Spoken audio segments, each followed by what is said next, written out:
এবারে আমরা দেখব যে তোমাদের বাংলা 2 পরীক্ষায় কোন কোন রচনামূলক প্রশ্নগুলো থাকতে পারে। তো তোমাদের যে রচনামূলক প্রশ্নগুলো আছে এর মধ্যে ইম্পর্টেন্ট হইতেছে ব্যাকরণ পাঠের গুরুত্ব ও প্রয়োজনীয়তা, অর্থাৎ প্রথম যে প্রশ্নটা, এই প্রশ্নটা কিন্তু খুবই ইম্পর্টেন্ট। তোমরা এই প্রশ্নটা একটু ভালোভাবে পড়বা, ঠিক আছে? তাহলে ব্যাকরণ পাঠের গুরুত্ব ও প্রয়োজনীয়তা, এই প্রশ্নটা একটু ভালোভাবে পড়বা। এরপরে বাংলা সাহিত্যকে কয়টি যুগে ভাগ করা হয় সেটা আলোচনা করো, এটা পড়বা। তারপর হচ্ছে প্রমিত বাংলা বানানের নিয়ম বর্ণনা করো, এই প্রশ্নটা পড়বা। উচ্চারণ স্থান অনুযায়ী ব্যঞ্জন ধ্বনির শ্রেণীবিভাগ দেখাও, এটাও কিন্তু ইম্পর্টেন্ট একটা প্রশ্ন, ঠিক আছে? এটা হচ্ছে ইম্পর্টেন্ট একটা প্রশ্ন, আসার মতো বলা চলে, যা আসবেই হয়তো। এরপর তোমাদের পড়া লাগবে হচ্ছে একটি সার্থক বাক্যের কয়টা গুণ থাকে ব্যাখ্যা করো। তো এই প্রশ্নটাও কিন্তু ভীষণ ইম্পর্টেন্ট, তোমরা এটা খুব ভালো করে পড়ে যাবা, কারণ এইটা রচনামূলকে না আসলেও সংক্ষিপ্ত প্রশ্নের মধ্যে কিন্তু এসে যাবে, ঠিক আছে? তো এটা রচনামূলকেও আসতে পারে, আবার সংক্ষিপ্তের মধ্যেও কিন্তু আসতে পারে। এরপর তোমাদের যেটা পড়া লাগবে সেটা হচ্ছে গঠন অনুসারে বাক্যের প্রকারভেদ আলোচনা করো, এটাও কিন্তু ইম্পর্টেন্ট। তো আমি যদি তোমাদেরকে বলি সেটা হচ্ছে এই যে এই দুইটা প্রশ্নের মধ্যে একটা রচনামূলক প্রশ্ন অবশ্যই কিন্তু আসবে। তাহলে এই দুইটার মধ্যে একটা রচনামূলক প্রশ্ন কি অবশ্যই থাকবে। তো এইটা গেল তোমাদের, এখানে আমি কয়টা প্রশ্ন দিলাম, এই প্রশ্নগুলো তো তোমরা অবশ্যই পড়বা। এর পাশাপাশি তোমাদের ওই যে প্রবন্ধ পড়া লাগবে, তারপর হচ্ছে তোমাদের কিছু চিঠিপত্র পড়া লাগবে। তো আমি সেগুলোও একটু তোমাদেরকে দাগাই দিই।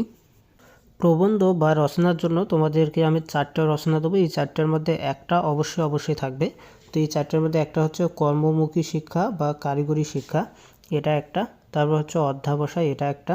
তারপর হচ্ছে জুলাই অভ্যুত্থান, এটা একটা। আর একটা হচ্ছে ইন্টারনেট। তো এই 4টার মধ্যে আবার আমি তোমাদেরকে যদি ইম্পর্টেন্ট একদম বলি সেটা হচ্ছে ইন্টারনেট, এই রচনামূলক প্রশ্নটা।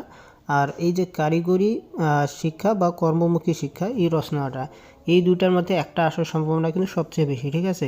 এটা হচ্ছে তোমাদের রচনা বা প্রবন্ধের জন্য। এরপরে ভাব সম্প্রসারণে তোমাদের আসার মতো হইতেছে স্বাধীনতা অর্জনের চেয়ে স্বাধীনতা রক্ষা করা কঠিন, এই ভাব সম্প্রসারণটা পড়বা। তারপর হচ্ছে দুর্জন বিদ্বান হলেও পরিত্যাজ্য, এটা পড়বা। কীর্তিমানের মৃত্যু নেই, এটা পড়বা। তো এর মধ্যেও যদি আমি ইম্পর্টেন্ট বলি, তো এবারের জন্য ইম্পর্টেন্ট বলা যায় যে এই প্রশ্নটা, ঠিক আছে? এই প্রশ্নটা ইম্পর্টেন্ট সবচেয়ে বেশি এই 3টার মধ্যে। এরপর তোমাদেরকে যোগদানপত্র পড়া লাগবে। তো যোগদানপত্রের ক্ষেত্রে তোমরা এই যোগদানপত্রটা পড়বা। উপসহকারী প্রকৌশলী পদে যোগদান, এটা হইতে পারে উপসহকারী প্রকৌশলী পদ বা যে কোনো একটা পদের নাম কিন্তু এখানে উল্লেখ করে দিতে পারে, ঠিক আছে? তো এটা হইতে পারে, অথবা এই যোগদানপত্রের জায়গায় তোমাদের আবেদনপত্রও কিন্তু দিতে পারে।